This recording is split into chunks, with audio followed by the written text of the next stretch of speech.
Bago natin simulan ang kwento, please like and share the video at huwag na ding kalimutang mag-subscribe. Kumusta kayo, Sir Jupiter at mga ka-SB? Naway ayos lang kayo sa kung nasaan man kayong dako ng mundo. Itago nyo na lang po ang pagkakakilanlan ko bilang Allen. Ang ibabahagi kong kwento ay tungkol sa kasakiman ng mga amo ko noon na siyang udlot ng pagsisimula ng bangungot na gumambala sa akin noon. Taong 2005, nasa Bulacan ako noon kasama ang pamilya. 19 pa lang ako noon pero hindi na ako nag-aaral. Pinili kong magtrabaho na lang para makatulong kila nanay at tatay. Sa mga panahong iyon, nagtatrabaho ako sa isang mayamang negosyante. Sina Lino at Linda. Kilala silang dalawa dahil sa kanilang mga tinitindang gintong alahas. Meron silang itinayong maliit na jewelry shop sa labas mismo ng kanilang bahay. Bilang isang hardinero at pinagkakatiwalaan sa loob ng bahay kung minsan sa mga maliliit na mga gawaing panlalaki, sadyang hindi dapat akong makialam sa kung anuman ang kanilang negosyo. Pero kung minsan napapaisip ako kung paano at saan sila nakakakuha ng mga dagdag gintong alahas sa halos araw-araw na pagbubukas ng kanilang maliit na shop. Kung normal man yun sa inyo, Sir Jupiter, sa akin naman po, hindi. Sa loob kasi ng isang araw, may 5 hanggang 8 mga alahas ang nadadagdag. Hindi lang din po ordinaryong ginto.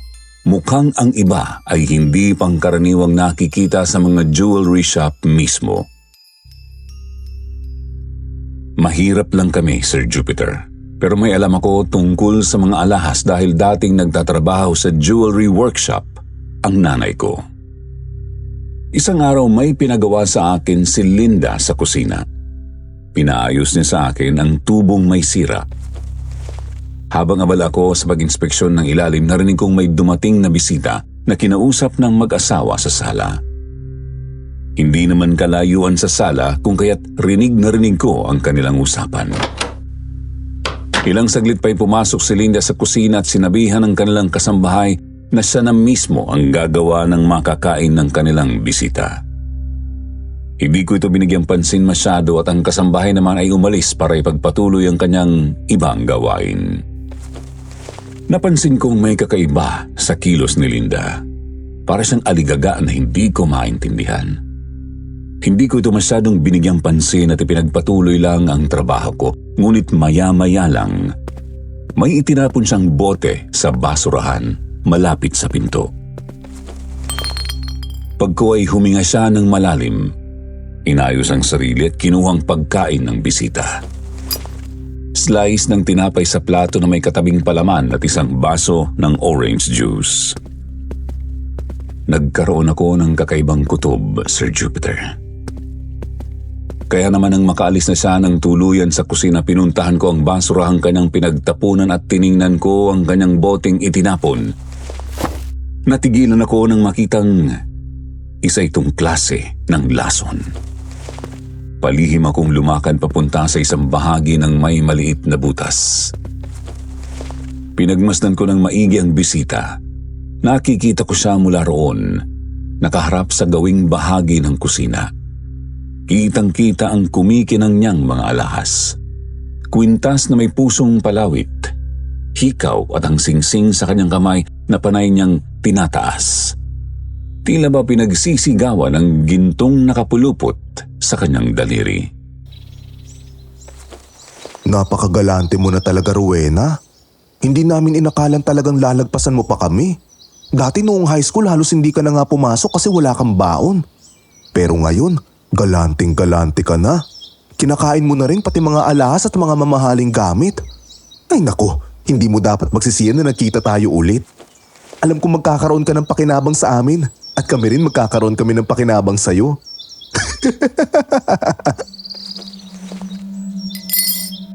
Sa tonong yun ni Lino, nahalata ko ang biglaang pag-iba ng atmosfera. Kinalabit siya ni Linda na parang sinasabing tigilan ito kung ano man ang kanyang pinagsasasabi. Mabilis naman itong binawi ni Lino at nagtawanan silang tatlo. Naisip kong mali ang ginagawa ko kaya naman umalis ako doon at babalik na sana sa tinatrabaho ko. Subalit, natigilan ako nang marinig ang tila ba nahihirapang huminga. Dali-dali pumunta sa may gilid ng pintuan at sinilip sila. Nakita ko si Rowena na hawak-hawak ang kanyang leeg, nahihirapang huminga. Nakahawak ang isa niyang kamay sa maliit na mesa sa harap. Tumayo si Linda at tinakpan ang bibig ng babae para mapigilan ang kanyang paggawa ng ingay. Si Lino naman ay kinuha ang isang kutsilyong nakatago sa ilalim ng sopa at tinaga sa kanyang likuran si Rowena hanggang bumulagta ito sa sahig. Ilang beses niya itong tinaga hanggang sa tuluyang manghina ang babae. Nagulantang ako nang sa huling hirit ni Rowena na paglaban sana tumama ang kanyang tingin sa akin. Ginilitan naman siya ni Lino sa leeg na siyang kanyang ikinamatay ng tuluyan. Kinuha ng mag-asawa ang kanyang mga alahas. Itinaas pa ni Linda ang kanyang kwintas sa ere at sinukat-sukat ito sa kanyang leeg kahit may bakas ng dugo. Ngiting tagumpay ang nakaguhit sa kanyang mukha. Subalit sinaway siya ni Lino at inutusang kunin ang drum na nakatago sa likod ng pinto. Kaagad naman itong ginawa ng asawa. Medyo nahirapan siya base sa kanyang reaksyon habang pilit na inilalapit ang drum kay Lino. Binuhat ni Lino si Rowena at ipinasok doon. Meron pala itong tubig. Ilang beses muna nilang nilublob ang patay bago ito tuluyang tinakpan. Pagkuway pahirapan nilang ipinasok ito sa kwarto. Tinawag ni Linda ang kasambahay at inutusan itong linisin ang nagkalat na dugo sa sala. Nagulat ako lalo doon. Ibig sabihin pati siya ay kasabwat nila. Dumagundong ang dibdib ko. Halos 1 taon na akong nagtatrabaho sa kanila pero hindi ko man lang nalaman na mga halimaw pala ang mga kasama ko. Dahan-dahan akong napatras. Hindi ko sinasadyang maapakan ang lata na nasa tabi lang ng basurahan. Yun ang naging hudyat kina Linda at Lino na nandoon ako, nakasaksi sa kanilang ginawang krimen. Walang ano-anong mabilis akong tumakbo patungo sa likuran at doon ako tumakas. Nagawa kong makatakbo at makaalis sa bahay nila. Hindi nila ako nasundan. Hingal na hingal akong dumating sa bahay at sobrang putla ko dahil sa takot. Takang-taka sila nanay nang makita ako pero pinili kong magtikom ng bibig. Ayoko silang madamay sa kung anuman ang nasaksihan kong krimen. Subalit hindi ko naman inaasahan na ang pagtakas ko na yon at ang mga huling tingin ni Rowena ang siyang magbibigay ng bangungot sa akin. Hindi na ako nagpakita pa sa mag-asawa magmula noon. Hindi rin ako halos naging palalabas na tao. Nagtataka sila nanay sa mga kinikilos ko minsan, ang pagiging tulala o kaya naman matamlay. Pero hindi ako nagbitaw ng kung anong salita tungkol sa nangyari. Mariin kong ibinilin sa kanila na huwag akong ituturo kung sakali mang magtanong ang mag-asawa tungkol sa akin o kahit sino. Inakala nila nanay at tatay na may ginawa akong masama pero hinayaan ko lang silang gumawa ng kwento sa kani-kanilang isip. 1 linggo matapos ang insidenteng yon, nagsimulang magparamdam sa akin si Rowena, Sir Jupiter. Noong una, hindi naman ganon kalala pero kalaunan, muntikan ko na itong ikabaliw. Inimbitahan ako ng kaibigan ko sa pista at dahil lugmok na ako palagi sa bahay, nagpasya akong umalis at pumunta sa kanila. Nasa bukiring bahagi iyon, 15 minutos ang lalakarin mula sa bahay namin papunta doon. Nagsaya kami ng ilan kong mga kaibigan na dumalo rin. Inuman, kantahan at kung ano-ano.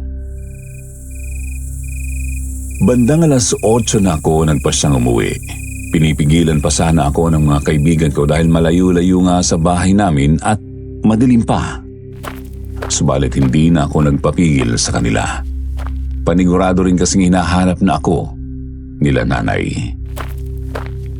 Binigyan na lang ako ng flashlight ng aking kaibigan. Pagliko ko sa may kanto, kung saan wala na talagang kabahayan, nakarinig ako ng kaluskos mula sa malawak na bukirin. Hindi ko ito binigyang pansin noong una dahil baka tao lang talaga yun na nagpagabi sa palayan. Patuloy akong naglakad. Ilang saglit lang ang lumipas na ramdaman ko na may nakasunod sa akin. Paglingon ko, wala naman tao. Tinutukan ko pa ng flashlight pero wala talaga. Nagmadali na ako sa paglalakad dahil nakakaramdam na ako ng hindi maganda. Nagsisimula ng manuot ang takot sa loob ko. Maya-maya lang, nakarinig na ako ng tawag mula sa likuran. Hindi pangalan ko mismo, Sir Jupiter. Iho ang narinig ko. Dito na ako nagsimulang manlamig lalo pat naging pamilyar sa akin ang kanyang boses. Si Rowena. Isang beses ko man lang siyang nakita at narinig na magsalita pero madali akong makamemorya, Sir Jupiter. Siguradong siya yun. Binilisan ko pa ang mga hakbang ko pero ganun din ang naglalakad sa likuran ko. Halos mamawis na ako sa kaba, Sir Jupiter, pero mabuti na lang at nakasalubong ko si Manong Pido, ang isa sa mga kaibigan nila nanay. Nagtaka pa nga siya kung bakit ako nasa labas pa sa mga oras na yon at sinabi ko naman sa kanyang galing ako sa mga kaibigan ko. Nakipista. Nagtanong siya sa akin kung nagtatrabaho pa raw ba ako kina Lino at Linda dahil hinanap nila ako sa kanya noong isang araw. Hindi naman ako sumagot. Ibinaling ko ito sa ibang usapan na parang hindi ko siya narinig sa kanyang tanong. Hanggang sa makarating na ako sa bahay. Tulog na sila nanay at tatay pagkarating ko kaya dumiretso na rin ako sa kwarto. Tanging pinagtagpi-tagping tela lang ang tabon ng mga kwarto namin. Pagkahawi ko ng tabing na yon, ang unang tumambad sa akin ay ang gintong kwintas na nakasabit sa sirang lamparilla katabi ng higaan ko. Pamilyar na pamilyar sa akin ang kwintas na yun.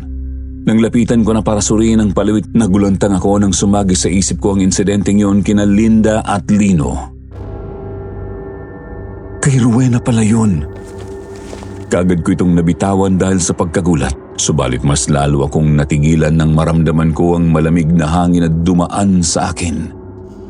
Doon ako napaatras at natumba. Narinig ni tatay ang pagkalabog ng upuan doon na natamaan ko. Lumabas siya at kaagad akong nilapitan nang makita akong nanlalaki ang mga mata at takot na takot habang nakatingin sa kwarto ko. Iniupo niya ako ng maayos sa isang upuang nakaharap sa kwarto. Pinaypayan niya ako. Tinawag niya si nanay na napatawag ng Diyos nang makita ako. Marami silang katanungan pero hindi ako kaagad nakasagot sa kanila. Hindi ko alam kung paanong ipapaliwanag yun, Sir Jupiter. Napakahirap naman kasing sabihin na may nakita akong kwintas ng patay sa loob. Pabuti na lang at hindi naman na sila nagpumilit na magsalita ako. Pinakalma na muna ako ni tatay bago akong pumasok sa kwarto. Pagkabalik ko doon, wala na rin ang kwintas. Nandoon pa rin naman ang takot pero hindi ko na hinayaan na malusaw pa ako nito. Nahirapan akong matulog dahil sa tuwing pipikit ako, nakikita ko ang eksenang yun na nasaksihan ko sa bahay nila Linda. Preskong presko pa rin sa isip ko ang kanyang boses na nahihirapan, ang kanilang tawanan, ang mga salita ni Rowena, lalong-lalo na ang kanyang pagtapo ng tingin sa akin. Nangungusap ang kanyang mga mata noon pero hindi ko man lang siya binigyan ng pagkakataong matulungan. Binagabag ako ng konsensya at takot sa nasaksihan. Kinabukasan bandang tanghali na akong nagising. Hindi ko alam kung anong oras akong nakatulog. Pagkahawi ko pa lang ng kurtina, sinabihan ako ni nanay na may nag-aabang sa akin sa labas. Si Lino. Natigilan ako. Gusto kong sumbatan si nanay at sabihin na dapat hindi na lang nila pinapasok dahil yun naman ang bilin ko sa kanila. Subalit hindi ko nagawa. Wala silang alam kung kaya't hindi ko dapat silang idamay sa problema ko. Hinugot ko ang buong lakas bago lumabas ng bahay at hinarap si Lino. Ngumiti siya nang makita ko. Dahan-dahan akong lumapit sa kanya. Anong kailangan ninyo? Bakit kayo nandito? Kung tungkol sa trabaho, hindi na ako babalik. Alam ko namang hindi ka na babalik, Alin eh. Pero gusto ko lang masiguro na walang nakakaalam sa kung ano man na nakita mo. Kinakailangan kitang patayin sa totoo lang. Pero palalagpasin kita. Hindi man lang ba kayo nakokonsensya sa ginawa ninyo? Anong klaseng trabaho meron kayo? Pinagkatiwalaan ko kayo na malinis ang trabaho ninyo. At malinis din ang pinapasweldo nyo sa akin sa loob ng halos 1 taon. Pero wala ka nang pakialam sa kung saan namin kinukuha ang perang pinapasweldo sa'yo at pinapakain sa pamilya mo. Magpasalamat ka na lang sa akin. Dahil kahit papaano ay nagawa mo magpakain sa palamunin mong pamilya. Kung hindi ka nakapasok sa pamamahay namin, baka bangkay ka na rin pati ang mga magulang mo. hindi ko utang na loob ang lahat sa inyo. Wala akong utang na loob sa mga kriminal na katulad ninyo. At matapang ka na pala ngayon ha? Paano na lang kung ikaw na mismo ang isunod ko? Tatandaan mo, Allen ha, sa oras na malaman kung may pinagsabihan ka tungkol sa negosyong meron kami, ikaw ang unang sisisihin ko. Ikaw ang unang papatayin ko at isusunod ko sa mga palamunin mong magulang. Kaya kung ako sa'yo, mas mabuting manahimik ka na lang kaysa naman magkaroon ka pa ng problemang hindi mo gustong makaharap.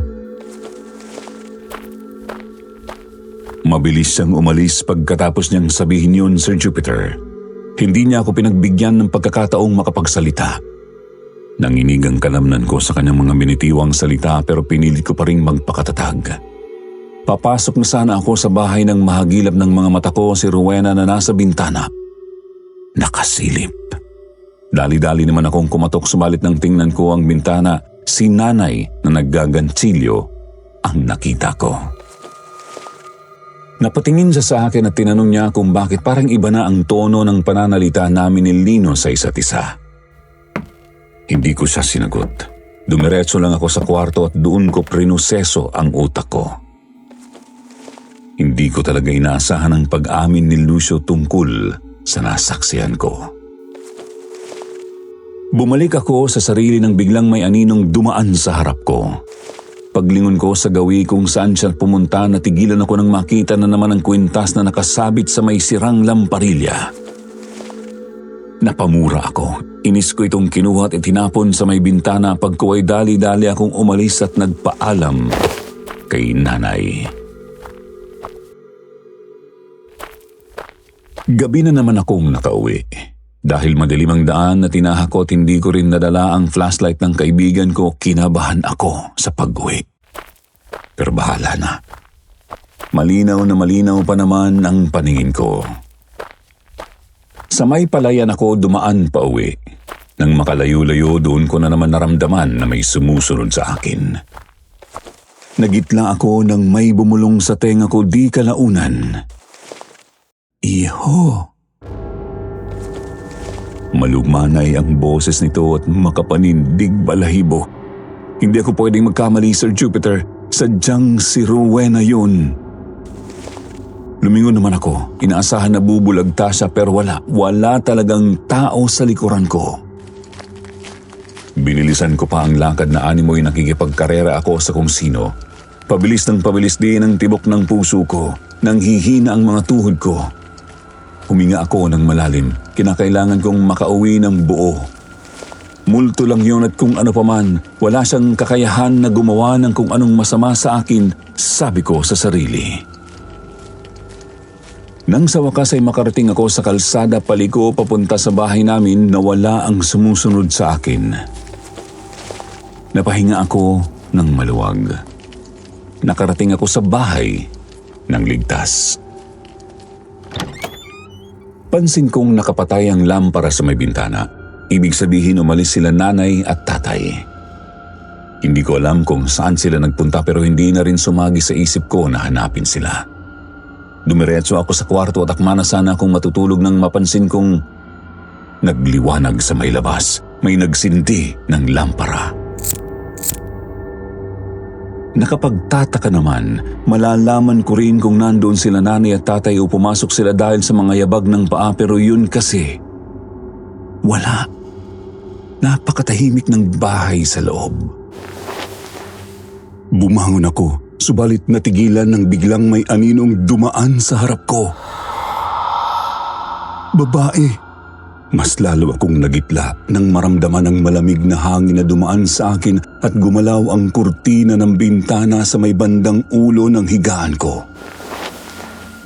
Dahan-dahan akong napatingin sa bintana pero wala naman akong nakita.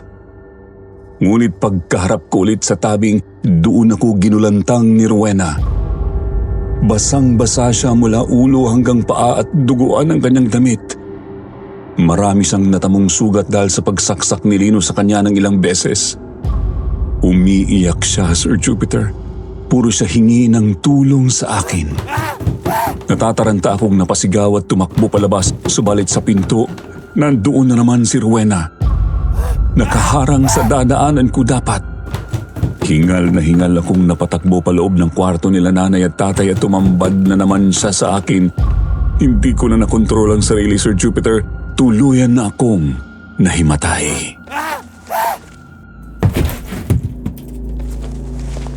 Nang magising ako, laking gulat ko nang tumambad sa akin ang mukha ni Lino. Nakangisi at nakadisplay sa kanyang mukhang pagmamayabang. Napabalikwas ako ng bangon. Nasa loob pala ako ng kwarto ko. Sa may pinakapinto naman ng kwarto ko nakatayo doon si tatay. Nakahalukip-kip. Anong ginagawa nyo rito? Di ba ho binigyan nyo naman ako ng pagkakataon na makapagpahinga na muna? Kayo naman po di ba nag-insist na magkaroon ako ng bakasyon kasi napapasobra na ako sa trabaho? Lagpas ka na sa bakasyon mo, Allen. Kinakailangan mo nang bumalik. Sige ho, bukas na lang ako pupunta. Ayos lang ho ba? Aantayin ka namin ni Linda. Agahan mo dahil may kailangan pa kaming ipagawa sa'yo. Matapos niyang sabihin yon, nagpaalam na siya kay tatay. Si tatay naman ang lumapit sa akin. Nakahalukip-kip pa rin at nakakunot ang noo. Tinanong niya ako kung ano ba raw ang meron talaga kay Lino at ganun ang kanyang pananalita. Dagdag mo pang nagpumilit daw siyang pumasok sa kwarto ko, Sir Jupiter, at inantay akong magising. Hindi pa rin ako nagbitaw ng salita. Ayokong may makakaalam. Napakadelikado rin. Sa araw na yon, gusto ko na lang talagang umiyak. Grabe, sunod-sunod ang kanyang pagpapakita sa akin. Dahil doon mas lalo akong binabagabag ng konsensya. Kung may pagkakataon lang na maibalik ang oras, gagawin ko na sana iyon at sa eksena kung saan nagsimula ang krimen, babawiin ko ang lahat. Halos mabaliw na ako kakaisip, Sir Jupiter. Hindi ko alam kung saan ako dapat huhugot ng lakas para magpatuloy sa laban na yon.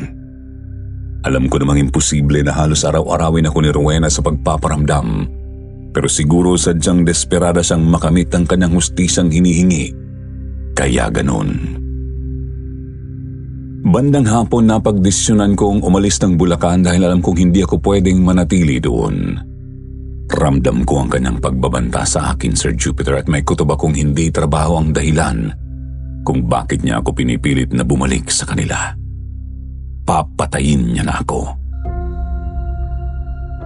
Kung sakali mang makita niyang wala na ako rito sa bahay, paniguradong titigil na siya kakahanap sa akin. Hindi niya rin magagawang patayin ang pamilya ko dahil nasa akin ang kanilang sikreto. Isang pagkakamali nila, diretso kaagad sila sa presinto. Inihanda ko na ang mga gamit ko, Sir Jupiter. Sinabi ko kila nanay at tatay na kinabukasan ay aalis ako at mananatili na naman kina Lino at Linda. Nagtaka naman sila kung bakit kinakailangan ko ng maraming gamit. gayong noong umuwi ako galing sa kanila ni isang maliit na bag, ay wala akong dala. Hindi ako nagbigay ng anumang dahilan. Nagbingi-bingian lang ako. Pagsapit ng gabi, inihanda ko na ang sarili sa maagang biyahe kinabukasan. Mabuti na lang at may naipon-ipon ako sa pagtatrabaho kina Linda at Lino. Kahit papaano siguro sapat na yun para makaalis ako papuntang Pangasinan. Sa kabutihang palad, hindi naman ako binagabag ni Rowena sa gabing yun. Walang kung anong pagpaparamdam at kung ano-anong kababalaghan. Nakapagpahinga ako ng maayos. Kinabukasan 4:00 pa lang nagpaalam na ako kila nanay at tatay. Sinabi ko sa kanila na huwag na muna akong hahanapin at magpapadala na lang ako sa kanila kung sakali. Merong isa pang bahay sila Lino sa malayong lugar at yun ang dinahilan ko sa kanila. Kagad din naman silang nagtiwala sa akin. Bahala na rin sila kung ano man ang kanilang idahilan kung sakaling pumunta ulit si Lino at hanapin ako. Ayun, Sir Jupiter, matapos ang nakakapagod na biyahe dahil walang diretsahang bus papuntang Pangasinan, kahit papaano ay nakaraos din. Gabi na nga lang nang makarating ako sa terminal. Doon na muna ako nanatili. Panay ang tanong ng ilang mga driver doon kung saan ba ako patutungo. Kaso hindi ko naman sila masagot-sagot. Hinayaan na lang nila akong matulog sa tambayan doon. Mga bandang 3:00 nagising ako dahil sa lamig. Pagkatingin ko sa paligid, napansin kong wala ng ibang tao doon kundi ako lang. Nakuha ng atensyon ko ang isang ilaw sa di kalayuan na patay-sindi. Hindi ko ito binigyang pansin masyado. Bumangon ako.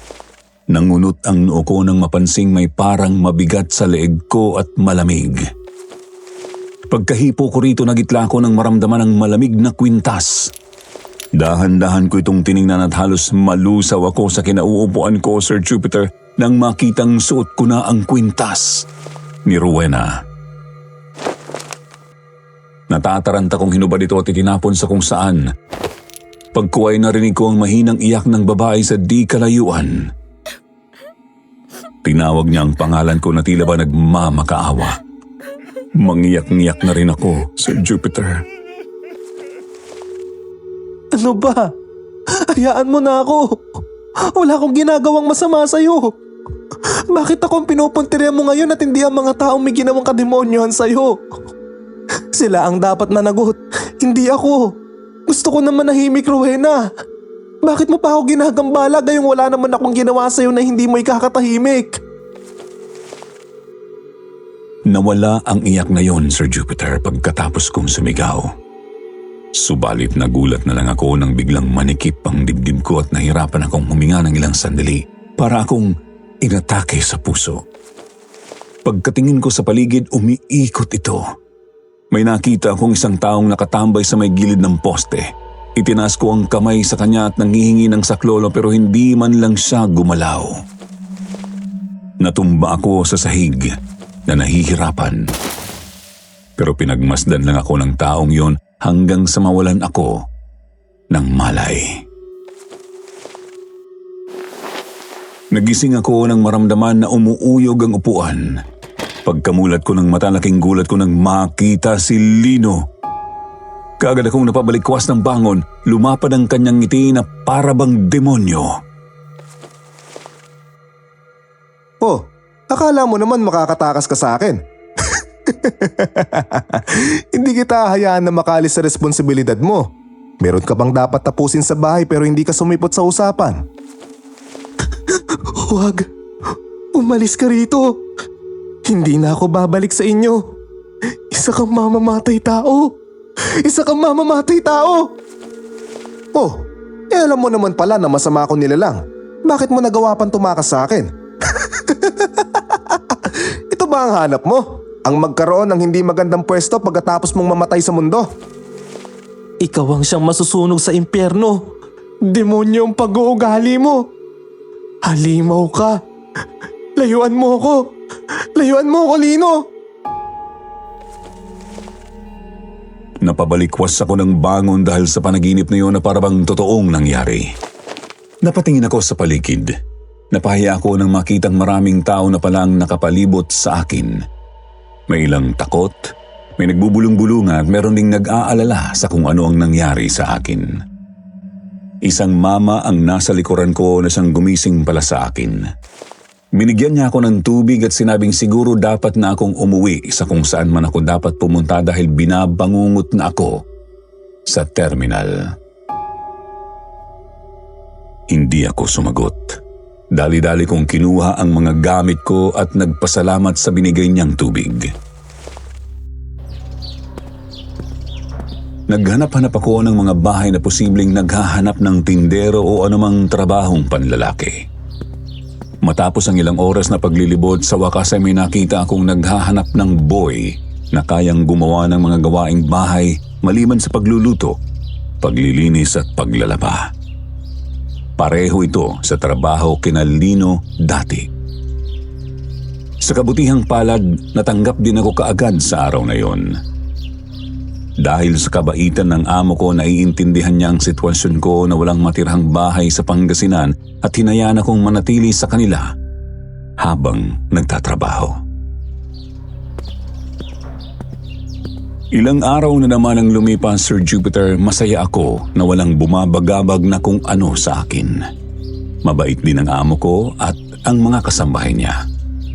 Swerte, masasabi ko, Sir Jupiter. Subalit, muli na namang nagiba ang ikot ng mundo ko nang umalis ang amo ko at nag-day off din ang mga katulong. Ako ang mag-isang naiwan sa loob ng bahay. Biyernes yun, bandang hapon, abala ako sa paglilinis ng tinaguriang Little Palace ni Madam nang mapansin kong may babaeng nakatingin sa akin sa bintana. Sa loob. Nangunot ang noo ko dahil hindi naman pamilyar sa akin ang kanyang figura. Hindi ko nakita ang kanyang mukha, Sir Jupiter. Nang mapansin ko siya, kaagad naman siyang umaksyon ng pag-alis. Hindi yung normal na kilos, Sir Jupiter. Dahan-dahan ang kanyang paglakad pero yung hindi rin normal. Parang nakalutang sa hangin. Nanindig ang balahibo ko sa puntong ito dahil kung ano-ano na naman ang pumapasok sa isip ko. Subalit nilakasan ko na lang ang loob at iniwan ang trabaho ko at saka ako pumasok at tinungo ang bintanang yun. Napansin kong may mga patak ng dugo doon sa dinaanan ko. Nangunot ang noo ko. Nakapagtataka dahil wala naman akong sugat o kung ano. Tiningnan ko ng maigi ang kamay ko dahil baka meron akong sugat na hindi ko alam. Wala talaga. Hinayaan ko lang muna ito, Sir Jupiter. Pupunasan ko naman yun matapos kong tignan kung sino ang nasa loob. Narinig kong nakabukas ang tubig sa may kusina kaya pumunta ako doon. Nataranta ako nang makitang nag-uumapaw na ang tubig sa drum na inipunan ng tubig ni Clarissa, isa sa mga katulong. Dali-dali ko naman itong pinuntahan, subalit nagitla ako nang makita ang ulo ni Rowena ang nakalutang doon. Nanlalaki ang mga matang nakatingin sa akin. Napasigaw ako at kaagad na tumakbo palabas, ngunit dahil nga sa basa na ang sahig, nadulas ako't nauntog ang ulo ko. Mabuti na lang at hindi naman grabe ang natamo ko.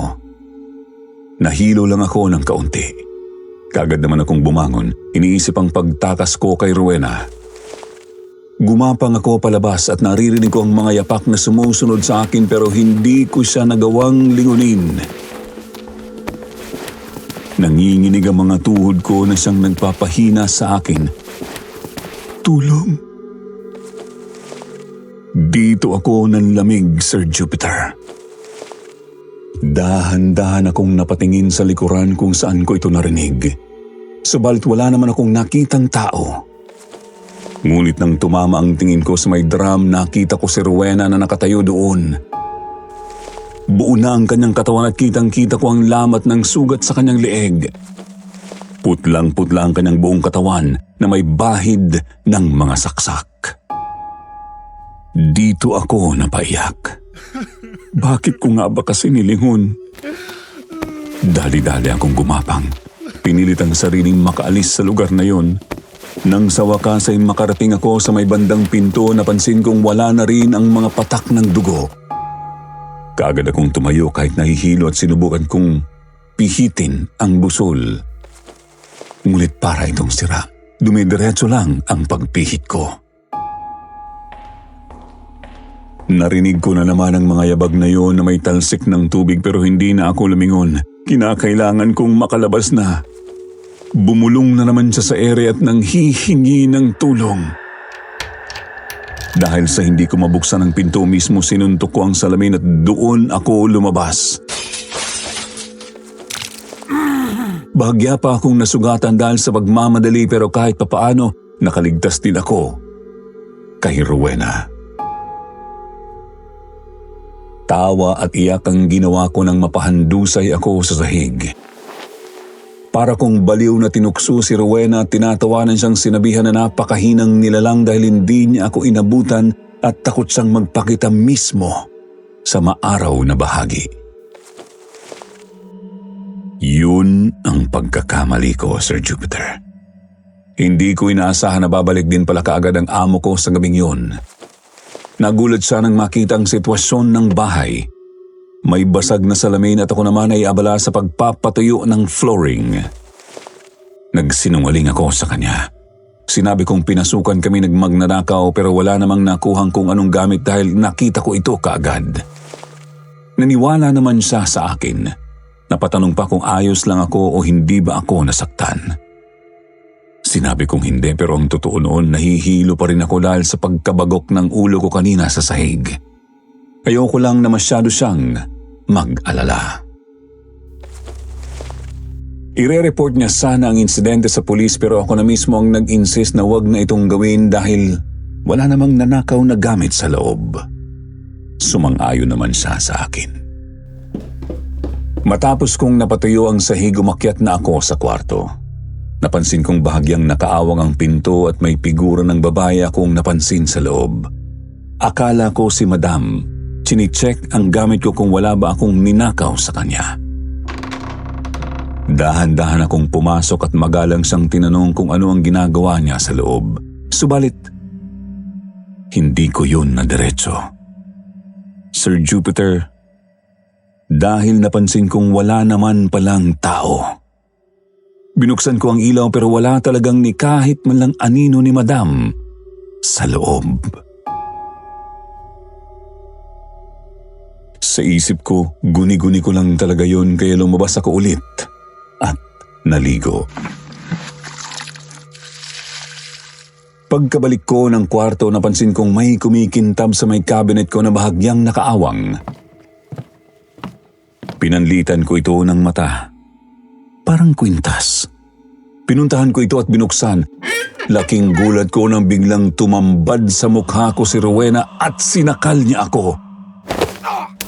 Galit na galit ang kanyang mukha. Basang-basa siya, nanginginig at napakalamig ng kamay. Sinumbat niya sa akin ang lahat. Kung paano ko siyang hinayaan sa mga kamay ni Lino at Linda at kahit man lang pagtawag sana sa pulis ay hindi ko ginawa. Pinamukha niya sa akin na mali ang ginawa ko. Na kailangan kong magbayad sa kanya, hindi ang dalawang kriminal. Pinilit kong makahinga ng maayos pero hindi ko magawa. Napakahigpit ng kanyang pagkahawak sa leeg ko. Naluluha na ako, Sir Jupiter, at namamanhid na rin ang buong katawan. Hinang-hina na ako nang bitawan niya. Pagkaway bumulong siya sa akin. Isusunod kita sa impyerno.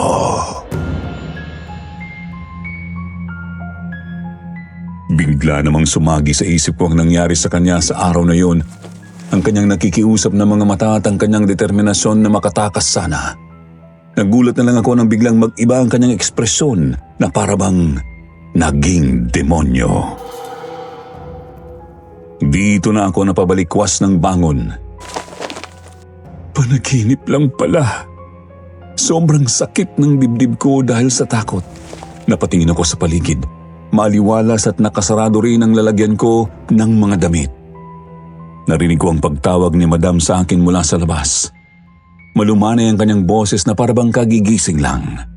Kaagad naman akong bumangon at lumabas. Sumagot ako sa kanya para marinig ko kung saan siya nanggagaling. Tinawag niya ako ulit.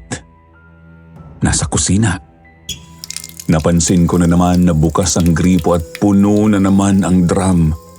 Umaapaw na ang tubig dito. Sa tindi ng trauma ko kay Rowena, hinayaan ko na lang yun at hinanap si Madam. Wala naman siya doon. Narinig ko na naman ang kanyang pagtawag. Sa puntong ito para siyang nasa labas. Nangunot ang noo ko, imposible namang lumabas-labas siya sa kalagitnaan ng gabi. Hindi siya tumigil sa pagtawag sa akin kaya sa may likuran na pinto na ako lumabas at tinungo siya. Nakita ko siya sa di kalayuan sa bandang mga paborito niyang halaman. Parang naghuhukay ng lupa dahil naririnig ko ang pala. Tawag siya ng tawag sa akin, hindi man lang ako nililingon. Nang nasa gawing malapit na ako sa kanya, narinig kong may tumawag din sa akin mula sa loob. Pagkalingon ko, nakita ko si Madam na nakatayo sa bintana, malapit sa pinto. Takang-taka siya kung ano ang ginagawa ko sa labas. Napatingin na naman ako sa kung saan ko siya nakita kanina pero wala akong nakitang tao. Napaka-weirdo naman nun. Bakit parang pati yata si Madam ay parang may tinatago sa akin? Nag-alinlangan ako kung papasok pa ako sa loob o hindi. Tinawag ako ulit ni Madam, hudyat na kailangan ko nga siyang sundin. Nang makapasok na, taka niya akong tinanong kung ano ang ginagawa ko roon sa ganung oras. Napahinga ako ng maluwag.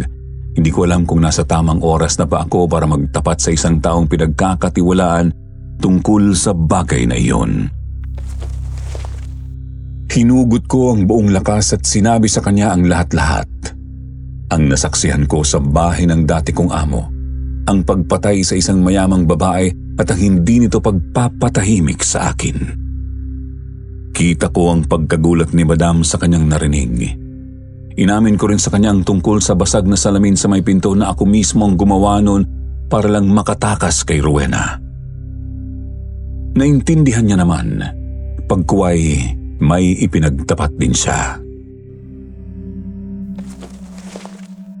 Kilala niya sina Lino at Linda dahil minsan na siyang napadaan sa kanilang maliit na shop sa Bulacan at bumili ng isa sa mga alahas nila. Kamakailan lang din daw yun nung nagbakasyon sila doon. 3 araw ang agwat bago ako dumating sa kanila. Ang kanyang nabili raw ay isa sa mga mamahaling kwintas na sa Italy pa nanggaling. Ipinakita niya sa akin ang kanyang suot at nagitla ako sa nakita, Sir Jupiter. Ang kwintas ni Rowena. Kaagad kong sinabi sa kanya na yun ang sinasabi ko. Ang may-ari noon ang siyang pinatay nila sa loob ng bahay. Hindi nakapagsalita kaagad si Madam. Sa mga mata niya kitang-kita ko ang pagkagulat at hindi siya halos makapaniwala sa kanyang nalaman. Napalunok siya at nanginginig ang kamay na inabot ang kwintas na suot-suot niya. Hindi makapaniwala ang kanyang mukhang napatanong. Ang suot kong kwintas ay kwintas pala ng isang hindi matahimik na kaluluwa. Hindi ako nakapagsalita, Sir Jupiter. Hindi ko alam kung ano ang sasabihin ko. Naalala ko bigla ang nakita kong akala ko siya. Doppelganger ni Madam. Posible kayang pati siya ay gusto na ring isunod ni Rowena. Mabilis niyang hinuban ang kwintas na yon at nanginginig na hinawakan ang magkabilaan kong braso. Mariin niyang sinabing kinakailangan naming aksyonan yun. Subalit, natakot ako, Sir Jupiter. Hindi ko alam kung ano ang posibleng mangyari kung sakaling magtapat ako sa pulis. Mahirap ako, wala akong laban kung sakali mang bumaliktad ang kaso na meron sina Lino at Linda. Binigyan naman ako ng assurance ni Madam na wala akong dapat ikabahala. Ang importante ay magkaroon ng katahimikan, ang kaluluwa ni Rowena. Wala na akong nagawa, Sir Jupiter, nang pilitin niya ako sa bagay na yon. Hindi kami natulog sa gabing yon, inantay namin na mag-umaga bago kami nagbiyahe patungong Bulacan. Meron naman kasi siyang sariling kotse at yun ang ginamit namin para makapunta roon ng walang pag-aalinlangan. Panay ang kwento ni Madam sa akin. Meron daw siyang nalalaman na mag-asawang dati ng wanted dahil sa sunod-sunod na pagpatay ng kanyang mga nabibiktima. Subalit dahil sa napakalinis na pagtago ng ebidensya, wala ni isang pulis o investigador ang nakahula kung sino ang mga ito. Na minsan na raw nakita sina Lito at Linda sa TV noon at in-interview sila tungkol sa kasong yun. Subalit nakalusot pa rin. Naging person of interests daw ang dalawa noon dahil may nagsumbong sa kapulisan na sila ang huling kasama ng nawawalang biktima. Nanindig ang balahibo ko sa kanyang binulgar, Sir Jupiter. Hindi ko lubos akalain na ang tinitirahan ko pala noon ay pamamahay na mismo ng mga demonyo. Naalala ko ang kanilang katulong, tumutulong din kaya siya sa mag-asawa para maging malinis ang pagtatago ng ebidensya? Napatanong ako kay Madam tungkol sa kanyang pagbili ng alahas kina Lino at Linda. Paano niya nga bang nakilala ang mag-asawa? Sabi niya doon mismo sa interview ng dalawa noon, sinabi nilang tungkol sa kanilang maliit na business sa labas ng kanilang bahay. Dahil na rin sa malalakas ang kapit nila sa ilang kapulisan, natanggal ang kanilang lista sa person of interests at hindi rin inimbestigahan ang kanilang mga tinitindang gintong alahas. Nang makarating kami sa Bulacan, dumiretso na muna kami sa bahay. Nagulat na naman ang mga magulang ko nang makita ko. Sa puntong ito, Sir Jupiter, hindi na ako nakatakas at ipinagtapat ko na sa kanila ang buong kwento kung bakit ako umalis at nagsinungaling pa sa kanila. Minabuti naming maghanap ng mga posible pang ebidensya laban kina Lino at Linda. Subalit ito namang si Rowena ay hindi pa rin matahimik. Panay pa rin ang kanyang pananakot sa akin na parang nangungulit na kinakailangan ko ng magsumbong sa pulis sa lalong madaling panahon. Wala siyang pasensya. Kaya naman minabuti naming hanapin ang kanyang pamilya at nanghingi na rin ng tulong si tatay sa isang pari, si Padre Dolioso, para sa ikatatahimik ng kaluluwa ni Rowena. Gumawa siya ng schedule para magkausap kami. Bago ang araw ng schedule namin ni Padre Dolioso, pinapunta ako sa hotel na tinutuluyan ni Madam. Inaasahan kong emergency yon dahil gabi na nang tinawagan niya ang kapitbahay naming may telepono. Kaagad naman akong nagpunta ng walang pag-aalinlangan. Subalit nang dumating ako doon, Sir Jupiter, nagulat ako dahil sabi doon sa reception desk, umalis na raw si Madam. Kung ganun, sino naman yung tumawag? Taka naman akong umalis ng hotel. Nagantay ako ng masasakyan sa bandang kanto para makauwi ng bahay. Mga ilang minuto ang nakalipas, may dumaan na tricycle. Sumakay na ako. Napansin kong nag-iba siya ng daan. Medyo malayo ito kumpara sa daan na palaging dinadaanan ng mga papunta sa lugar namin. Tinanong ko naman ang driver pero hindi naman niya ako sinagot. Nang sa wakas ay makarating kami sa tapat ng bahay namin, binulungan niya ako. Aniya, may kaangkas siyang iba na nasa likuran ko lang kung kaya't niligaw niya muna ang daan. Para akong binuhusan ng malamig na tubig sa kinatatayuan ko, Sir Jupiter. Hindi ako nakapagsalita hanggang sa umalis ang driver. Nakita ko nila nanay at tatay. Nilapitan ako at sinabing, nag-aantay sa akin sa loob si Madam. Mas lalo naman akong kinabahan doon. Ayokong marinig ang balita sa kanya na hindi siya ang tumawag galing sa hotel at baka pinaglalaroan lang ako ni Rowena. Ano ba ang kailangan niya? Ito na nga, gumagawa na ako ng paraan para siya manahimik. Pumasok na ako sa loob. Nadatnan ko nga si Madam na nagkakape. Sinabi ko kaagad sa kanya na may tumawag sa akin galing doon sa hotel pero wala naman siya doon. Nangiti siya. Kinumpirma niyang tumawag nga siya galing sa hotel pero bandang hapon pa yun. Kaso hindi naman na raw ako pumunta. Kaya siya na lang ang nagpasyang bumisita sa amin. Sinabi ko sa kanya na imposible naman yun dahil gabi na talaga nung makausap ko siya. Sinabi niyang kalimutan ko na lang yon at huwag ko na lang bigyan masyado ng pansin. Biro niya pa kinakailangan ko ng masanay sa pangulit ni Rowena. Inaasahan kong gagambalain na naman ako sa gabing yun, Sir Jupiter. Pero sa awa ng Diyos nakapagpahinga naman ako na maayos. Kinabukasan nang magising ako nandoon na ulit si Madam. Kaming dalawa ang pupunta sa simbahan para makausap si Father Dulyoso. Pagkarating namin doon, Sir Jupiter, inanyayahan kami ng isang sakristan patungo sa isang kwarto kung nasaan si Padre Dulyoso. Nadatnan namin siyang nakaupo sa sahig. May nakahandang Ouija board sa harap niya. Ngumiti siya sa amin. Napaatras ako. Mabuti naman at nakarating na kayo. Kakausapin ho ba natin si Rowena gamit ang Ouija board, Padre? Parang ganun na nga, Allen. Ito ang isa sa makakatulong sa atin para maunawaan natin kung ano ba ang kailangan ni Rowena sa iyo. Pero, Padre, natatakot po ako. Halika rito, Allen. Alam mo, anak, ang kaluluwa ng isang tao ay walang kakayahan na makapatay sa isang buhay. Ang kanilang panlaban ay sa pamamagitan ng pananakot lamang. Ang panlunas sa takot ay hindi pagtakbo sa isang bagay na sa tingin mo ay naging responsibilidad mo na. Kailangan mong manampalataya sa Diyos at siya na mismo ang hayaan para matahimik sila. Kung wala kang tiwala sa Diyos, diyan ka manghihina at tuluyan kang papasukan ng demonyong ayaw mong makapasok sa puso mo. Simpleng bagay lang ito, anak. Kaya mo itong malagpasan, pero nanghihina ka dahil wala kang paniniwala sa Diyos. Hindi ako nakapagsalita, Sir Jupiter. Siguro ay tama nga ang sinabi ni Padre Dulyoso, pero kahit naman siguro sino kung makakaharap ng isang nilalang ay hindi maiiwasang hindi matakot kahit na may pananalig pa sa Diyos. Marami pang sinabi sa akin si Padre Dulyoso na siyang nag-udyok na rin para ituloy namin ang sa Ouija board.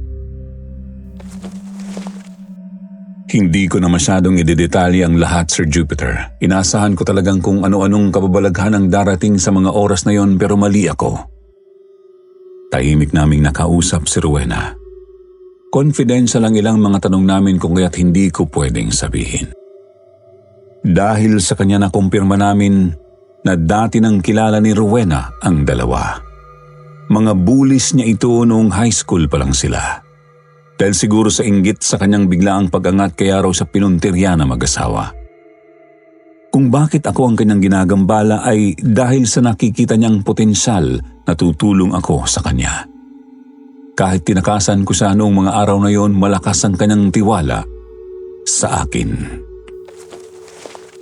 Naiyak ako doon, Sir Jupiter. Hindi ko lubos akalain na ganoon pala ang intensyon ni Rowena.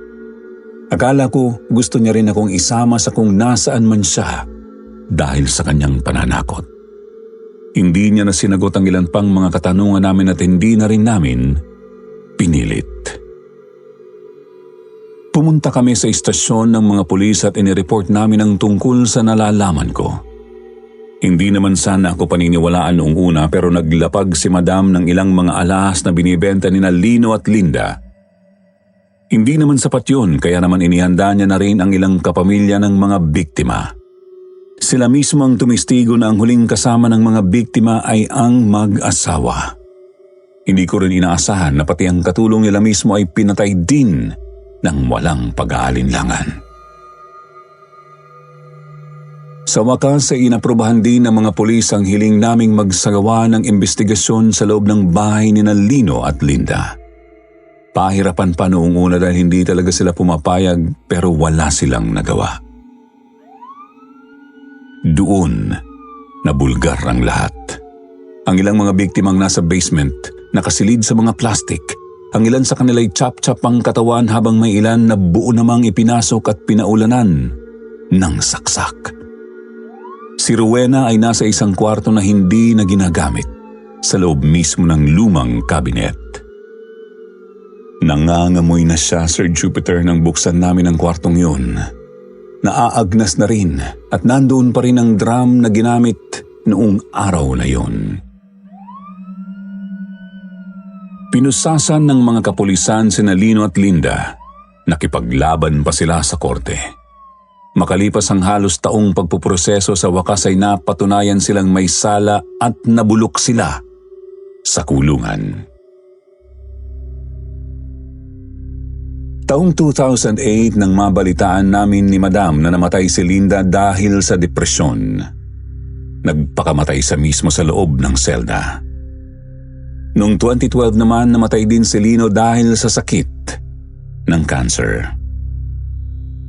Magmula noon naging tahimik na rin ang buhay ko. Wala nang gumugulo sa isip ko at tuluyan na ring nagpahinga si Rowena. Binigyan namin siya ng magandang burol kasama ang kanyang mga kaibigan at pamilya. Umalis din ako kalaunan, Sir Jupiter. Tinulungan ako ni Madam na maproseso ang mga papeles ko at dinala niya ako sa ibang bansa para makapag-aral habang nagtatrabaho sa kanya. Wala naman itong naging problema kila nanay at tatay. Nakatulong naman din ako sa kanila. Kung minsan nga ang kasakiman at inggit natin ang magdadala sa atin sa kapahamakan, dapat nating pagbutihin ang bawat aksyon na ginagawa natin sa kapwa dahil baka ito ang maging dahilan kung bakit hindi ka magiging masaya sa kabilang buhay. Maraming salamat sa pagbabasa, Sir Jupiter, at magandang araw po sa inyong lahat.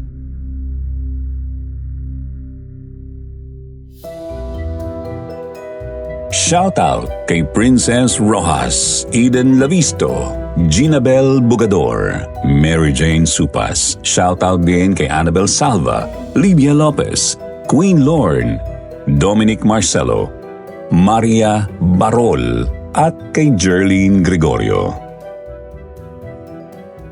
Special shoutout naman sa ating taga-subaybay na nasa Qatar. Lagi po silang nakasubaybay sa ating mga kwento. Special shoutout, Carmelita Manliklik. Maraming salamat po sa inyo. Sa mga hindi nabanggit sa susunod, kayo naman ang aming babatiin. Huwag kalimutang mag-reply sa ating shoutout box na nasa comment section para ma-shoutout ang pangalan nyo. Muli po, mula sa bumubuo ng kwentong Takip Silim, Sitio Pangil at Sitio Bangungot.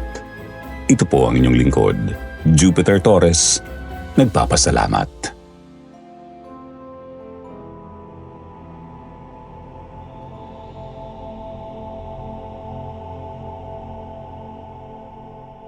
Sastre.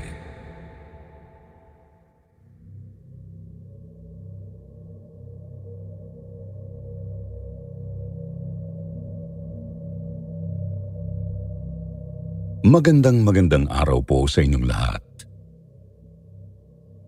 Kumusta kayo mga kasityo bangungot? Ako nga pala si Rolly, isa sa mga silent pero avid listeners ng channel na ito. Medyo matagal-tagal na rin akong tumatambay dito, kaya naman naisip ko, bakit kaya hindi ako magbahagi rin ng kwento?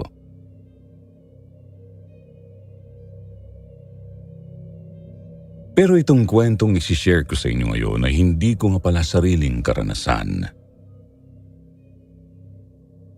Nasagap ko lang to nung nagbakasyon kaming mag-anak sa probinsya ng asawa kong si Patricia last December.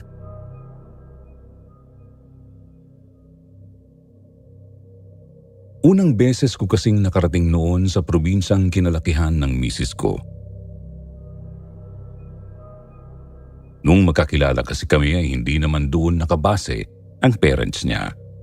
Dahil may bahay din sila sa Marikina kung saan kami nagtatrabaho ni Pat noon. Pero nang mag-retire ang mga biyenan ko ay naisipan nilang bumalik na ulit sa probinsya nila sa Bicol. At doon ay magnegosyo na lang ng poultry farm at maliit lang namang piggery. Kaya nitong ang nakaraang Disyembre ay doon namin napiling magdaos ng Kapaskuhan.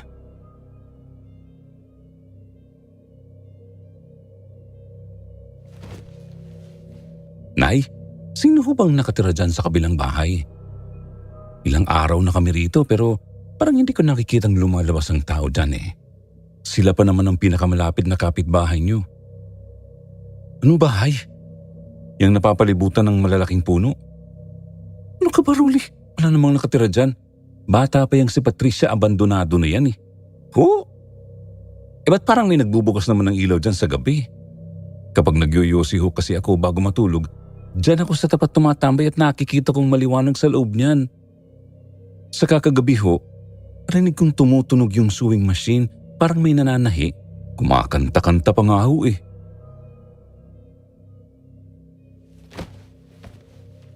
Tinawanan lang ng biyenan kong babae ang tanong ko, Sir Jupiter, kaya napakunot na lang ang noo ko at napakamot ako sa ulo. Iiling-iling pa siya bago niya ko iniwan sa salas. Pagkatapos niyang magpaalam, natitingnan niya raw ulit yung niluluto niyang ulam para sa pananghalian namin.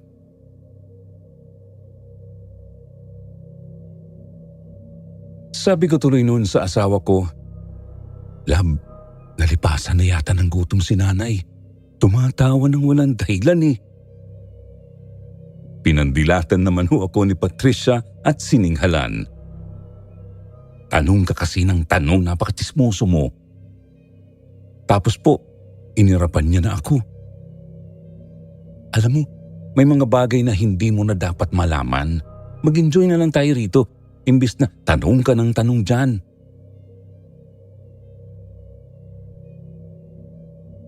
Itinikom ko na lang tuloy ang bibig ko dahil baka madagukan pa ako ni Mrs. eh. Nakakayaman hong aminin pero miyembro ho kasi ako ng samahan ng mga takusa. Takot sa asawa.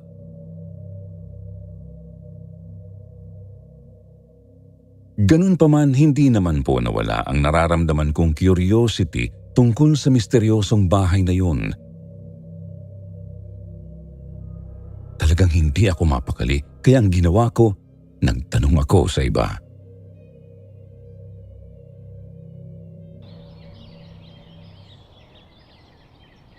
Uy, mga suki, bili na kayo dyan. Biko, sapin-sapin, suman.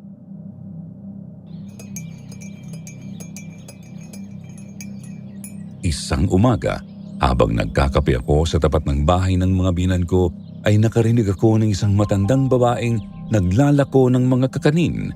Kaya naman agad-agad ay tinawag ko siya.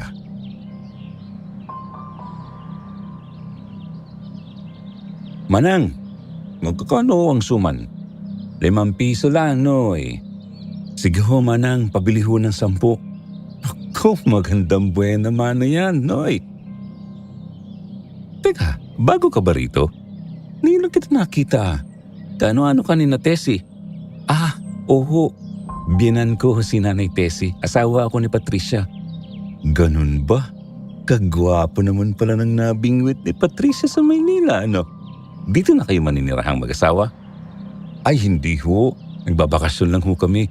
Dito lang po kami magpapasko. May trabaho po kasi kami sa Maynila eh.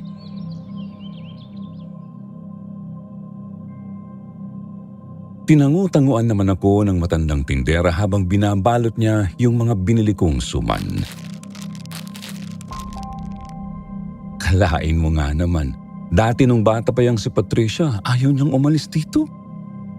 Hindi raw niya pangarap ang magpunta sa Maynila dahil masaya naman daw ang buhay nilang mag-anak dito sa probinsya. Hindi katulad nung dating kapitbahay nila, yung dating nakatira dyan sa bahay sa tabi ni Tessie.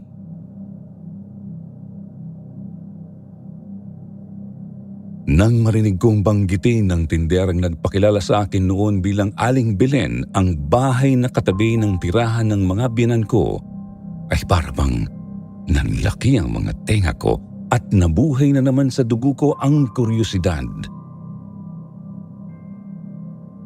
Na-excite akong malaman ang history nito, kaya pasimple akong nagtanong pa ulit kay Aling Belen.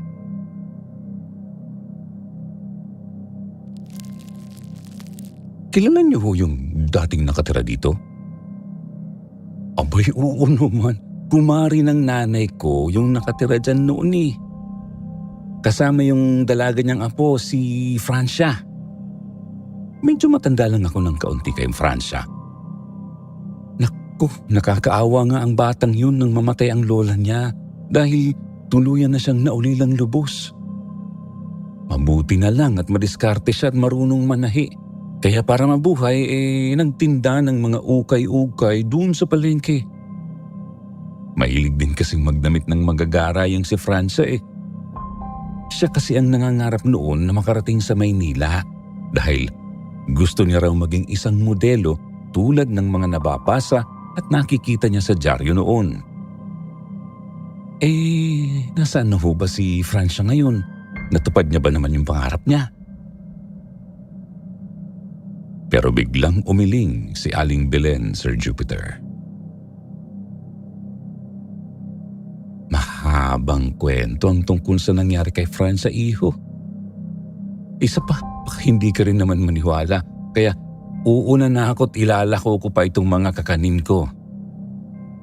Paano ho kung pakyawin ko na yan, Aling Belen? Basta ba ikikwento nyo lang sa akin ang history ng bahay na yan at ng mga dating nakatira dyan? Talaga ho kasing naku-curious ako Aba kung ganun magkakasundo nga tayo dyan, iho. Sige, kikwentuhan kita. Pero bayad muna, ha?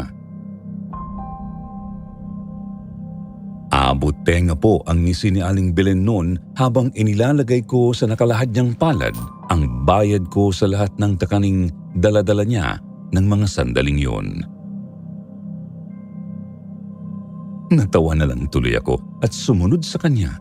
Nangayain niya akong maupo sa mahabang silyang gawa sa kahoy na nandoon sa loob ng bakuran ni Nanay Tessie.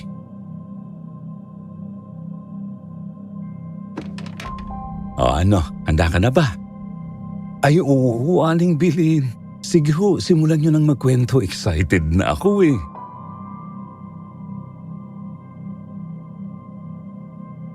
At doon ay nagsimula na nga po niyang balikan ang mga nangyari daw sa bahay na yun.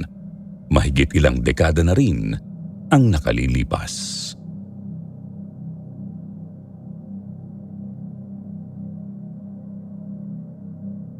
Ayon kay Aling Belen, si Francia raw ay isang magandang dalaga noon.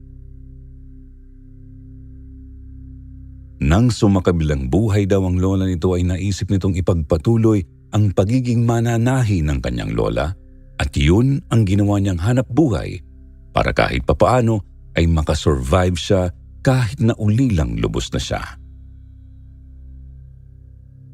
Kaya lang daw po itong si Francia, bigla na lang siyang parang nagkaroon ng isang hindi kilalang tagahanga na hindi niya akalaing maghahatid pala sa kanya ng kababalaghan.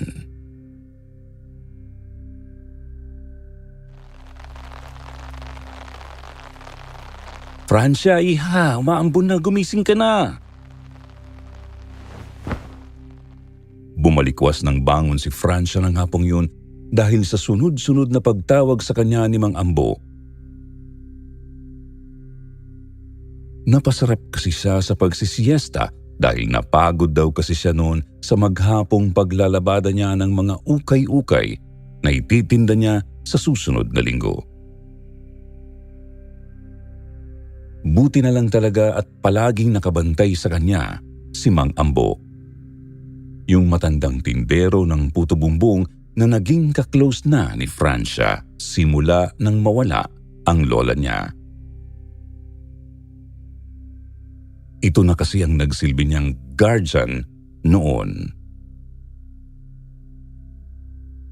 Naku, salamat po Mang Ambo, buti na lang ginising niyo ko. Walang anuman yun, iha. O sige na, samsamin mo ng lahat yan para sigurado akong nasa loob ka na ng bahay bago ako umuwi. Nakita ko kasing aali-aligid na naman dito kanina si Tonyo. Talagang ayaw akong tigilan ng Tonyong yan, Mang Ambo Napakamanyak talaga niyan. Hindi yata siya nadadalang magpabalik-balik sa barangay.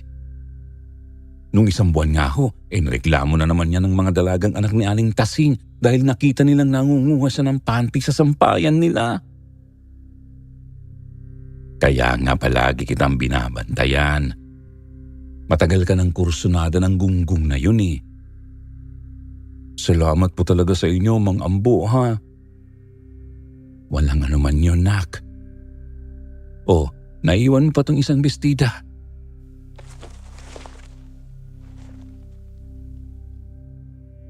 Mabait daw talaga si Mang Ambo noon kay Francia dahil kaedad daw ito ng dalagang anak noon ni Mang Ambo noong basta na lang itong nawala at naglaho. Wala raw nakakaalam kung nakipagtanan ba ito, pero yun ang kutob ng karamihan ng taga doon sa lugar.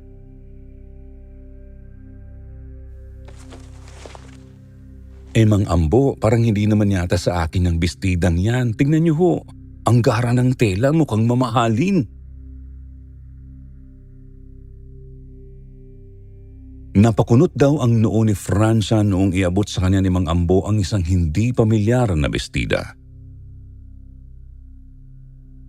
Kilala raw kasi ng dalaga ang mga ukay-ukay na tinatahi niya ulit para gawing mas maganda ang disenyo. Kaya lang alam naman ni Francia na wala siyang pambili ng ganun kagandang klaseng tela para gawing damit. Kahit nga ang sinulid na ginamit sa bestidang yun ay napakaganda raw.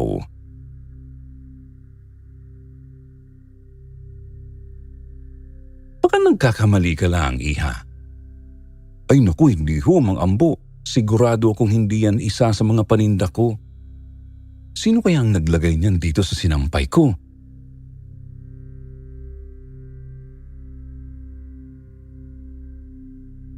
Napakamot pa raw ng ulo si Francia habang tinititigan yung magandang bestida.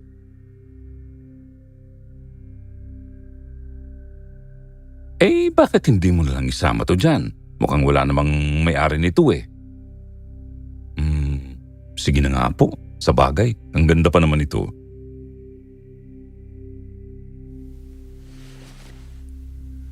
Pag-alis ni Mang Ambo ay agad daw na sinukat ni Francia yung bestida. Ang ganda-ganda raw kasi nun. Bukod sa mukhang mamahalin ang tela, maganda pa raw yung mga disenyo na gawa sa iba't ibang uri ng hiyas, kaya parang kumikinang yung bestida kahit na simple lang naman ang hitsura noon.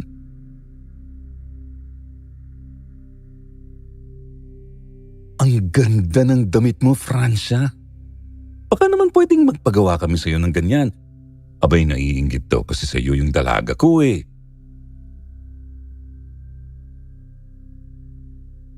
Napakarami raw ng pumupuri kay Francia sa tuwing isusuot niya ang damit na yun. Kaya tuwang-tuwa siya dahil nung muli siyang naglaba ng mga paninda niya ay meron na namang napasamang isang bestidang hindi kanya na tulad ng nauna ay napakaganda rin ng disenyo.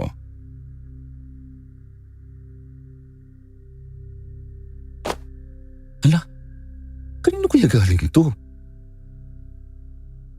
Napapatanong si Francia sa sarili dahil sa pagtataka. Hindi kaya kay Tonyo?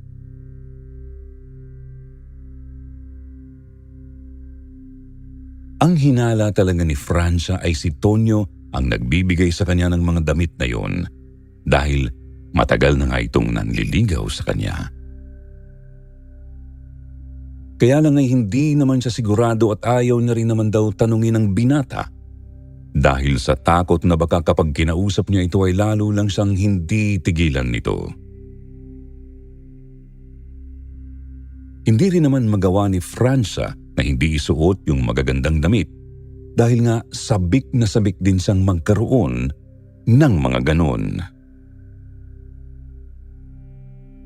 Pakiramdam daw kasi ng dalagang si Francia ay natutupad kahit papaano yung pangarap niyang maging modelo.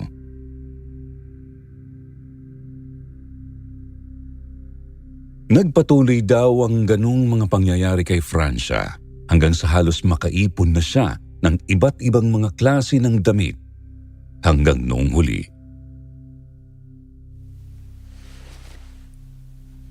Damit pangkasal? Agad na kinilabutan si Francia nang regaluhan siya ng damit pangkasal sa pagkakataong yun ng hindi niya kilalang stalker.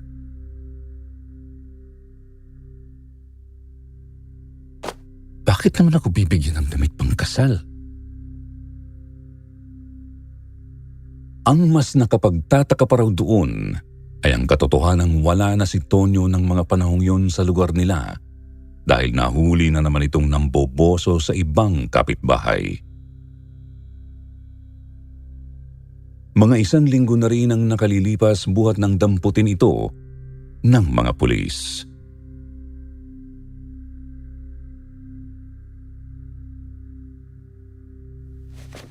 Magandang gabi sa iyo, Iha. Mga ambo.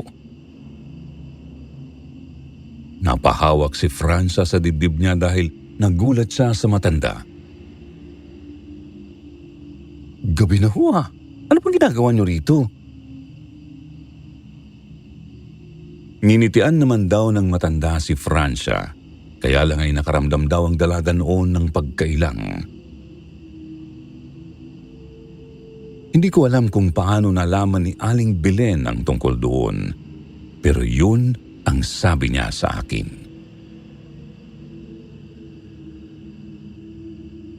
Wala naman, Iha.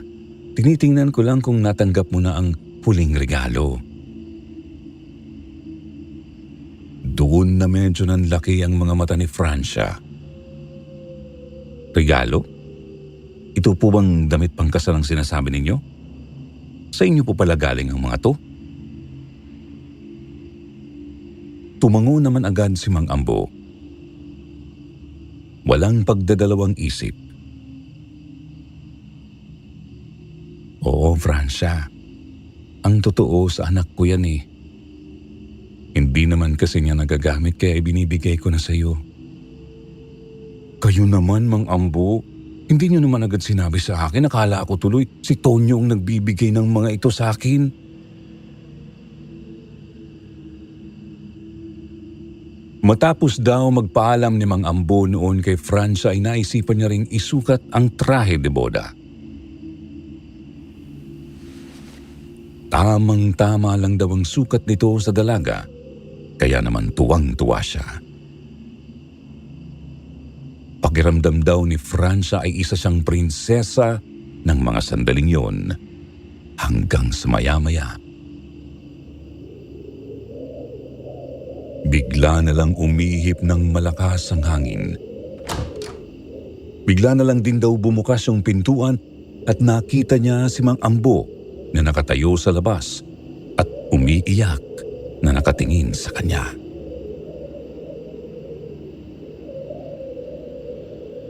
Francia, anak, patawarin mo ko. Kailangan kong gawin to para makasama ko ang anak ko. Mang Ambo, ano pong ibig sabihin nito?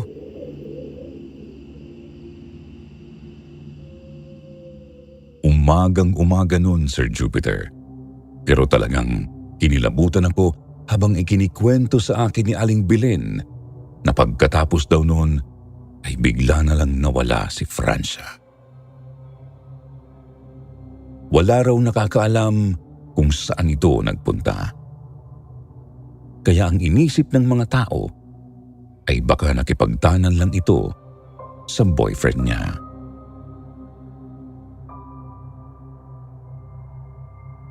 Pero saan po ba talaga napunta si Francia, Aling Belen? Hindi ko alam eh. Hanggang dyan lang kasi ang alam ko.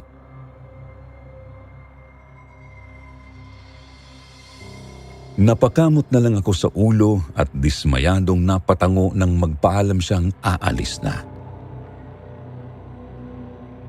Nakasimangot tuloy ako habang tanaw-tanaw ko ang papalayong imahin ni Aling Belen nang bigla na lang may sumigaw sa likuran ko. Rolly!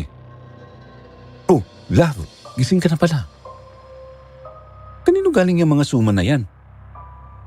Binili ko, bakit? May naglako kasi, natakam ako. Kilala mo yata yun, si Aling Belen daw siya.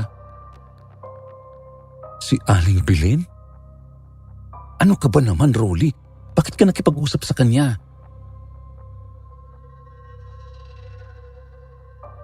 Bigla na lang pong nanlaki ang mga mata ng asawa kong si Patricia ng mga sandaling yun. Kaya nagtaka ako. Bakit ba? Bumili lang naman ako ng... Hindi ka dapat nakipag-usap dun. May usap-usapan dito na si Aling Belen daw ay alagad ng engkanto. Katulad ng tatay niya, si Mang Ambo.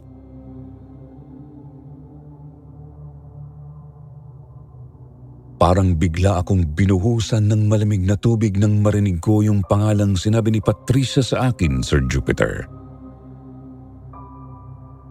Lalo na nang malaman kong si Aling Belen pala yung nawawalang anak ni Mang Ambo. Ayon mismo sa kwento niya sa akin.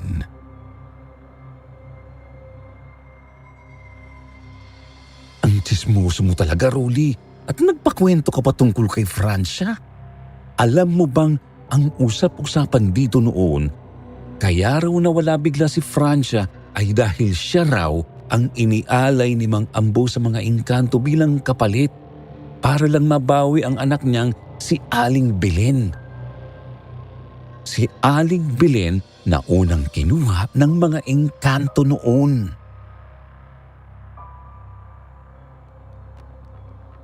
Talagang natameme ako sa isiniwanad sa akin ni Patricia. Hindi ko alam kung maniniwala ba ako o hindi. Sa tingin niyo po ba posible talagang mangyari yun? Posible ba talagang kunin ng mga engkanto ang isang taong nagustuhan nilang isama na lang basta sa mundo nila?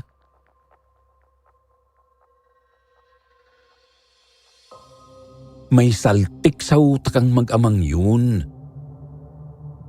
Sinubukan pa nga silang kumprontahin ng iba naming kapitbahay noon eh. Pero ang nangyari, bigla lang nagkasakit yung mga taong nakialam sa isyu nilang yun. Kaya simula nun, wala nang nangahaspang pag-usapan man lang ang tungkol sa nangyari kay Francia.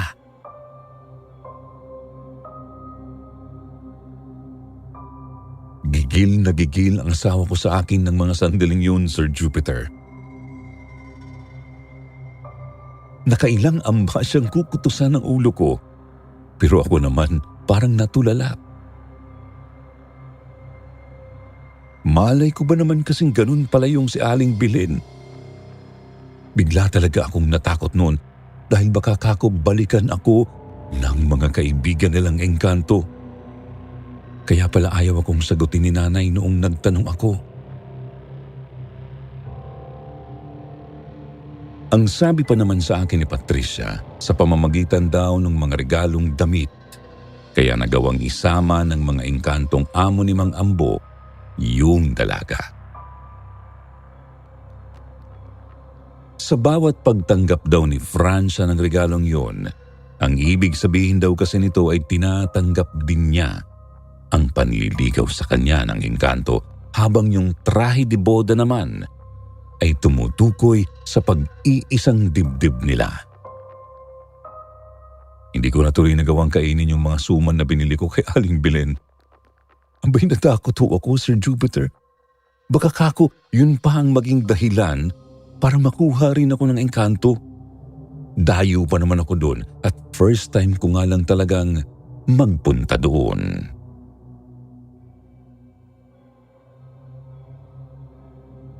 Walang nakakaalam kung ano na ang nangyari kay Francia pagkatapos niyang mawala. Basta simula noon ay naging abandonado na ang bahay nila noon ng lola niya. Ganun pa man, may mga pagkakataon daw na merong mangilan-ngilang nakakapansin na parang may tao sa loob ng bahay ni na Francia. Dahil naririnig nilang parang may gumagamit nga ng sewing machine nilang dipadjak.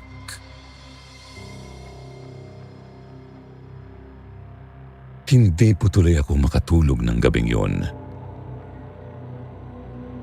Parang nakaramdam ako ng pagsisisi na nagtanong pa ako tungkol sa history ng bahay na yun. Kaya kinagabihan, nang makarinig ako ng tunog ng sewing machine sa kabilang bahay, ay ganun na lang ang pagdagundong ng dibdib ko. Gusto ko sanang matulog na lang, kaya lang nakarinig na naman ako ng babaeng parang todo yakap tuloy ako sa misis ko.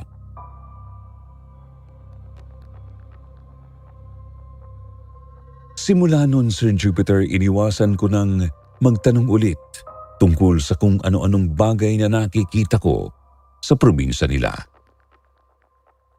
Hinahayaan ko na lang na sila mismo ang magkwento sa akin. Hindi na rin ho ako nakatambay pa sa labas kapag gabi para magyosi dahil sa takot na baka isang beses ay magpakita sa akin si Francia o di kaya'y yung mga engkanto.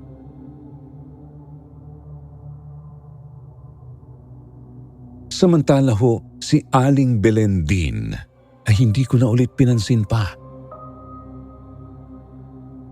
Parang alam naman na niya kung bakit dahil hindi na rin ho ako sinubukang batiin pa. Nalaman kong 5 taon na rin palang wala si Mang Ambo at namatay daw ito na parang wala na sa katinuan dahil sa sobrang pagkakonsensya sa ginawa niyang pangloloko kay Francia para lang makuha niya ang anak niya. Mali ang ginawa ni Mang Ambo pero sa tingin ko ay dala lang ho yun ng sobrang pagmamahal niya sa anak niya. Ganun naman ho ang tatay, hindi po ba? Sana po ay nagustuhan ninyo ang kwentong ito.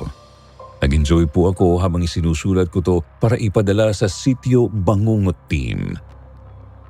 Pero sana pagkatapos niyo po itong pakinggan, ay samahan niyo akong mag-alay ng dasal na sana ay nasa mabuting kalagayan si Francia. Patnubayan nawa ho siya lang, Panginoon. Hanggang dito na lang, Rolly.